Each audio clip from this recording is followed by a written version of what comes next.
Au plaisir de vous retrouver une nouvelle fois, aimables téléspectateurs de la chaîne du 21e siècle. Bonsoir et bienvenue dans cette édition d'information dont voici les principales articulations. La communauté économique des États de l'Afrique de l'Ouest, CEDEAO, comme lors de sa première réaction, a réitéré ses sanctions contre les militaires au pouvoir en Guinée et au Mali, avec la nomination de Ibn Chambas comme médiateur pour le cas guinéen.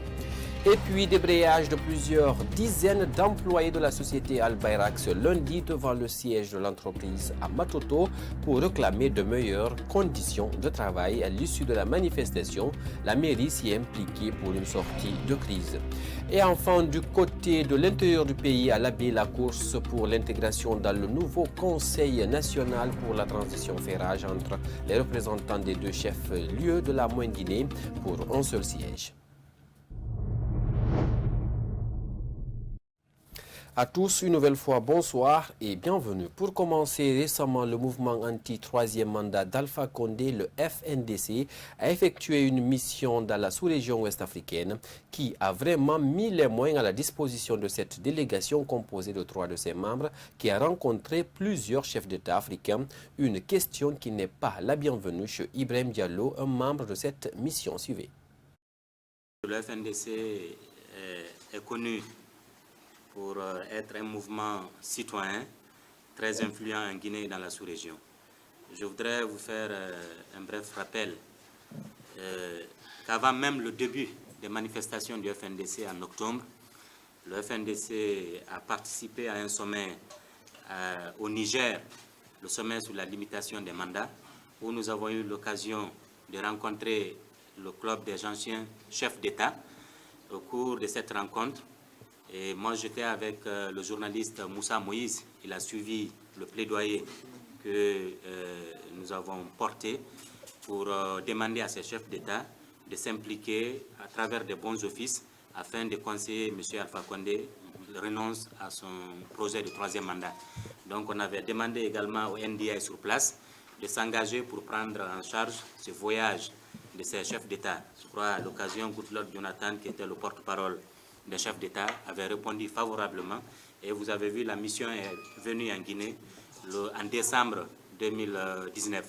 Donc c'est pour autant dire que le FNDC qui a envoyé cette mission dans la sous-région pour aller entretenir les chefs d'État sur la situation sociopolitique marquée par la prise du pouvoir par l'armée le 5 septembre 2021.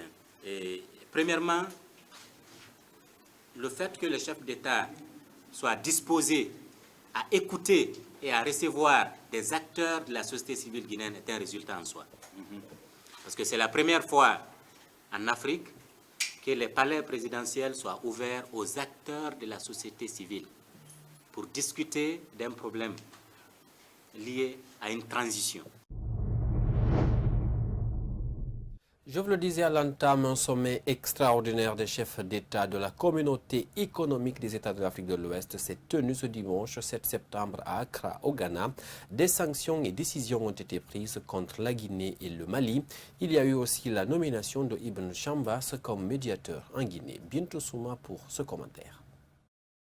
Réunis en sommet extraordinaire à Accra au Ghana dimanche 7 novembre, les chefs d'État de la communauté économique des États de l'Afrique de l'Ouest ont pris des décisions contre la Guinée et le Mali. Parmi les décisions prises figurait la nomination de Mohamed Ibn Chambas, ancien représentant spécial du secrétaire général de l'ONU pour l'Afrique de l'Ouest et le Sahel, comme médiateur de la CEDEAO pour la Guinée.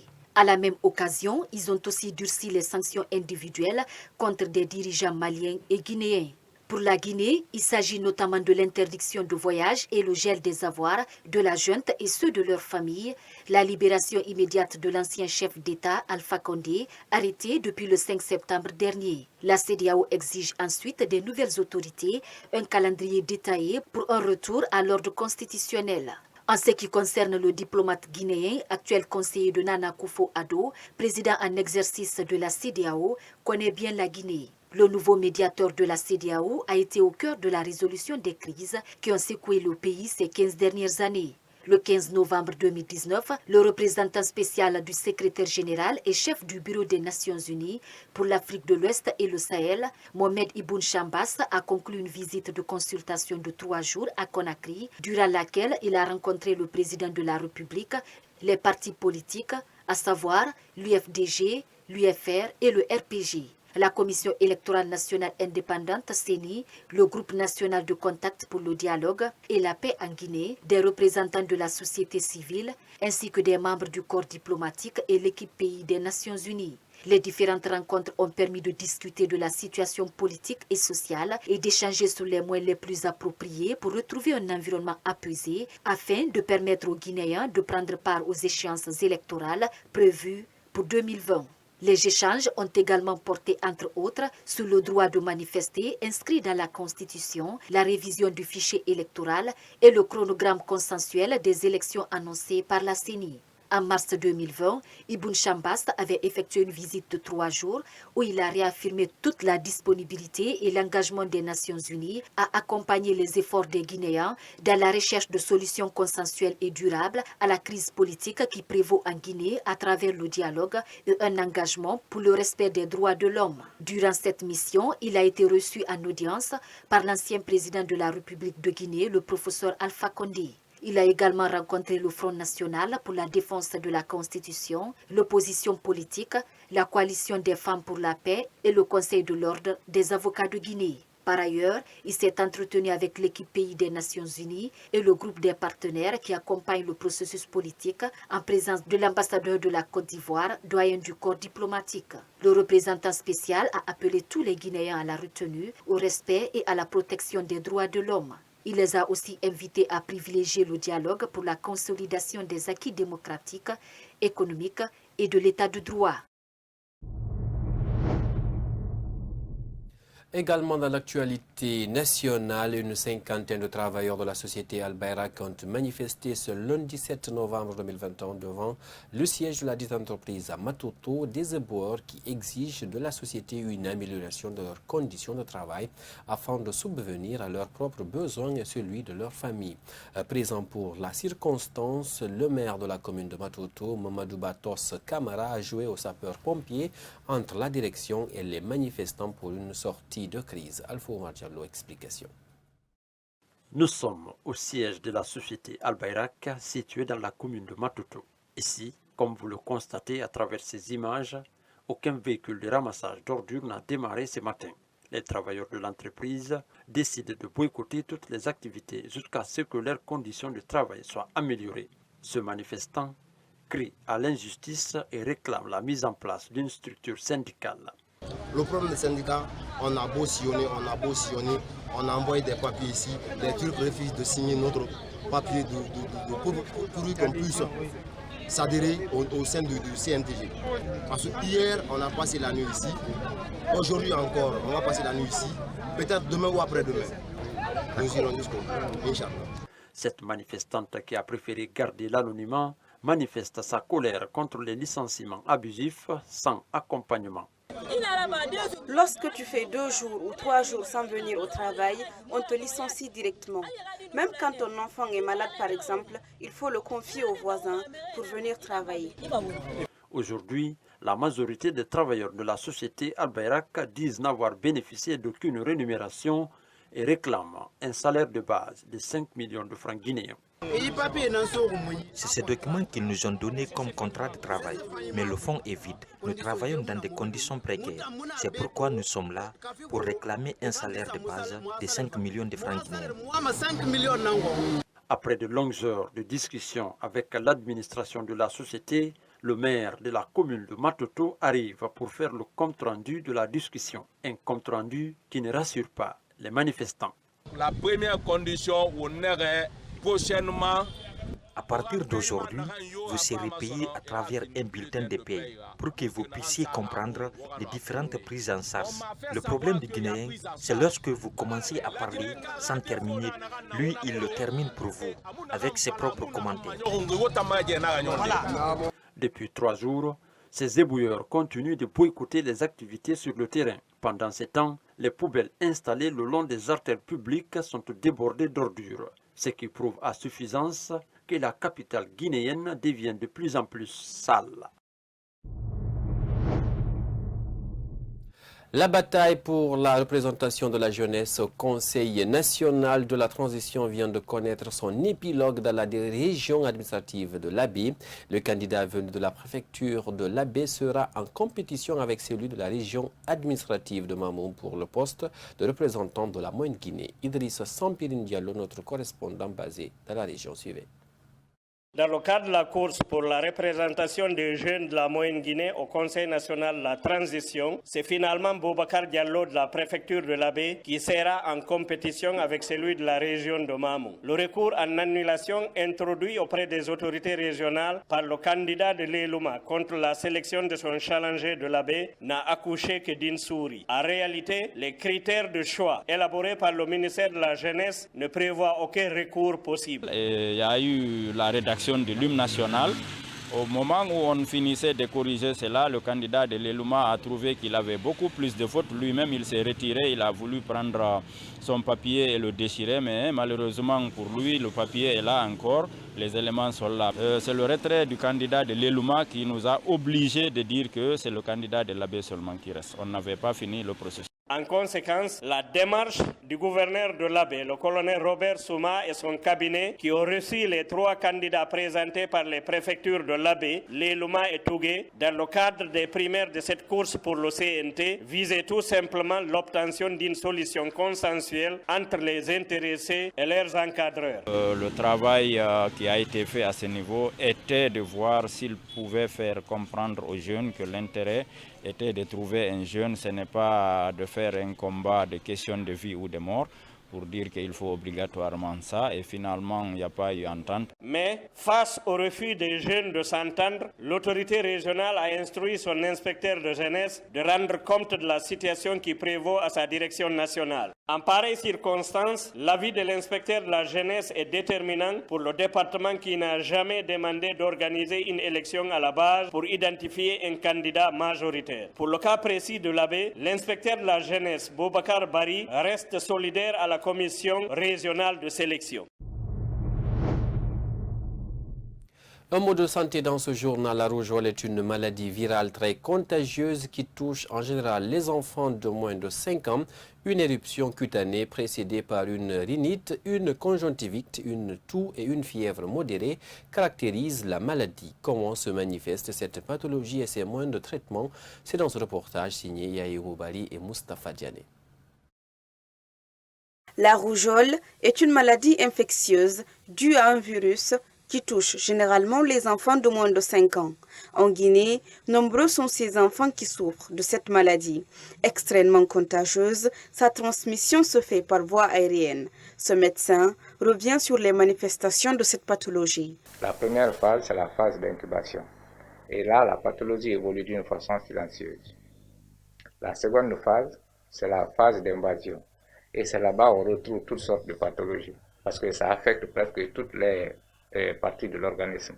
Et ensuite, ça peut étendre la partie digestive qui se manifeste par les vomissements, la diarrhée, perte d'appétit et aussi le système nerveux. La rougeole cause la mort chez les enfants de moins de 5 ans en Guinée. Elle est l'une des infections les plus contagieuses au monde avec des complications qui peuvent être graves, mais faciles à traiter avec une prise en charge rapide, explique Dr Doumbouya. Le traitement, c'est symptomatique. Comme déjà la pathologie révèle la fièvre, les pathologies de la voie respiratoire, et il faut d'abord associer l'antibiothérapie, les sulfamides, parce qu'il y a la fièvre, il faut traiter, c'est comme si c'est le palais, il faut traiter la fièvre, il faut envoyer l'antibiothérapie, il faut aussi décongestionner des voies respiratoires, ça peut aussi causer des otites, il faut aussi débarrasser l'oreille parce que ça peut donner même les pus au niveau des oreilles, il faut débarrasser l'oreille aussi de ces débris, et au fait, s'il y a déshydratation, il faut penser aussi à la réhydratation. Pour réduire l'impact de cette flambée épidémique à dimension inquiétante sur la santé des enfants de moins de 5 ans, l'État doit multiplier les campagnes de vaccination de masse des enfants âgés de 0 à 11 mois contre la rougeole. La Maison-Blanche a l'intention de retirer 3 pays africains de la liste des bénéficiaires de l'AGOA, la loi américaine sur la croissance et les opportunités africaines. L'Éthiopie, la Guinée et le Mali devraient, dans quelques semaines, ne plus bénéficier de leurs produits d'un accès au marché américain. C'est un commentaire signé Mme Kinibari. C'est dans une lettre au Congrès que Joe Biden avertit les parlementaires américains de son intention d'exclure l'Éthiopie, la Guinée et le Mali de l'AGOA. En ce qui concerne la Guinée, il est reproché aux autorités de Conakry de ne pas garantir l'état de droit et le pluralisme politique. L'absence de pluralisme et de respect de l'état des droits est également évoquée. Pour l'Éthiopie, où la rébellion au Tigre est sévèrement remplie de sang, le président américain dénonce les violations brutales des droits de l'homme internationalement reconnues. Pour le cas du Mali, qui ne s'occupe pas selon la Maison-Blanche des violences des droits de l'homme sur son territoire. À cela s'ajoutent aussi les autorités de Bamako, le non-respect des droits de travailleurs internationalement reconnus. C'est que l'AGOA est une loi qui régit les relations commerciales entre les pays africains bénéficiaires et les États-Unis. Son but est de soutenir l'économie des pays africains en leur facilitant l'accès au marché américain s'ils suivent les principes de l'économie libérale. Lancée au début des années 2000 sous la présidence de Bill Clinton, l'AGOA exempte la plupart des exploitations des pays africains des frais de douane américaines. En contrepartie, les pays concernés doivent améliorer leur réglementation en matière de droits humains et de conditions de travail. Un mot de sport pour terminer. Un courrier a fait le tour des médias et sur les réseaux sociaux annonçant la suspension de la Fédération guinéenne de boxe par l'Association internationale de boxe. Le secrétaire chargé et d'organisation de cette discipline sportive guinéenne a démenti cette information. Ibrahim Diallo, reportage. Selon le secrétaire chargé d'organisation de la Fédération guinéenne de boxe, aucune note de suspension n'a été adressée à sa fédération, car pour lui, la Guinée participe à toutes les compétitions internationales. Bon, nous, cette question-là n'existe pas, ce n'est pas d'actualité chez nous. Parce que dans la mesure où une nation est invitée à prendre part à des compétitions venant de ces instances internationales, moi je crois que cette question-là n'existe pas dans la boxe. Parce que pas plus que le mois passé, le 12 du mois passé, la Guinée était présente au championnat du monde à Moscou, en Russie. Donc nous avons toutes les images devant le président de l'AIBA, le jeune Ibrahim Assouri. Il a été le seul boxeur qui a représenté la Guinée et il s'est démerdé jusqu'en quart de finale. Il a gagné face à l'Italie, la France. Donc cette question n'existe pas, ça n'existe pas, la boxe évolue quand même. Mohamed Lamine Kourouma pointe du doigt certains individus suspendus au sein de cette fédération d'être derrière cette affaire. Ce sont des individus qui n'appartiennent pas à la Fédération guinéenne de boxe, qui sont frustrés quelque part parce que certains ont été éloignés de la fédération à cause de leur malversation financière. Ils ont été suspendus et ça c'est le règlement. Le statut ont prévu tout cela. Quand vous faites des malversations financières, vous devez être suspendu. Et encore, certains aussi, par cumul de fonctions, ils sont arbitres, ils veulent être aussi membres du bureau exécutif et les instances internationales ont interdit cela. Il invite le tout nouveau ministre des Sports, étant un ancien boxeur, de revoir la situation de cette discipline sportive, notamment le manque des infrastructures sportives. Mesdames et messieurs, ce journal a été réalisé pour vous grâce à un concours de l'ensemble des équipes de la technique et de la rédaction de Star 21 TV. À tous, merci de l'avoir suivi. Passez une excellente suite de programmes en notre compagnie. Au revoir.